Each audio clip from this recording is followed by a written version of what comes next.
আসসালামু আলাইকুম। ঢাকা বোর্ডে আমরা পদার্থবিজ্ঞান প্রথম পত্র হচ্ছে এমসিকিউ সলিউশন দেখব। সেট কোড গ নাম্বারটা রয়েছে আমার কাছে, তো অন্যান্য সেট কোড যা রয়েছে এটার সাথে একটু মিলিয়ে নেবে।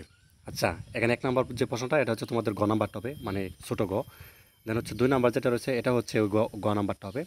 3 নাম্বারটা বলে দিচ্ছি, সেটা হচ্ছে তোমাদের এখানে 3 নাম্বার প্রশ্ন উত্তরটা হচ্ছে খ নাম্বারটা, ঠিক আছে। আচ্ছা, 4 নাম্বারটা কী হবে? 4 নাম্বারটা হচ্ছে তোমাদের গ নাম্বার। 5 নাম্বার প্রশ্ন উত্তরটা হচ্ছে খ নাম্বারটা হবে। 6 নাম্বারটা হবে তোমাদের এখানে খ নাম্বার। আচ্ছা, তারপর দেখো 7 নাম্বার প্রশ্নের উত্তরটা হচ্ছে তোমাদের এখানে কোনটা হবে?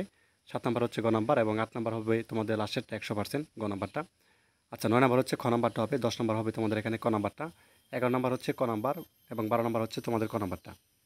আচ্ছা, 13 নাম্বারটা হচ্ছে তোমাদের এখানে কী হবে? গ নাম্বারটা। 14 নাম্বার হচ্ছে তোমাদের এই গ নাম্বার, লাস্টেরটা হবে আর কি। 15 নাম্বার এটাও লাস্টেরটা হবে গ নাম্বারটা। 16 নাম্বার হচ্ছে ক নাম্বারটা হবে, মানে 91 কে। এবং 18 নাম্বারটা হবে তোমাদের এখানে কোনটা হবে? গ নাম্বারটা। 19 নাম্বার হচ্ছে ক নাম্বারটা। 20 নাম্বার হচ্ছে খ নাম্বারটা হবে। এরপর দেখো তোমাদের হচ্ছে এখানে 21 নাম্বার হচ্ছে ক নাম্বারটা। 22 নাম্বার হচ্ছে তোমাদের এখানে গ নাম্বার। 23 নাম্বার হচ্ছে তোমাদের এখানে গ নাম্বারটা। 24 নাম্বার হচ্ছে তোমাদের এখানে কী হবে? গ নাম্বার। 25 নাম্বার সর্বশেষ যেটা রয়েছে ক নাম্বারটা হবে।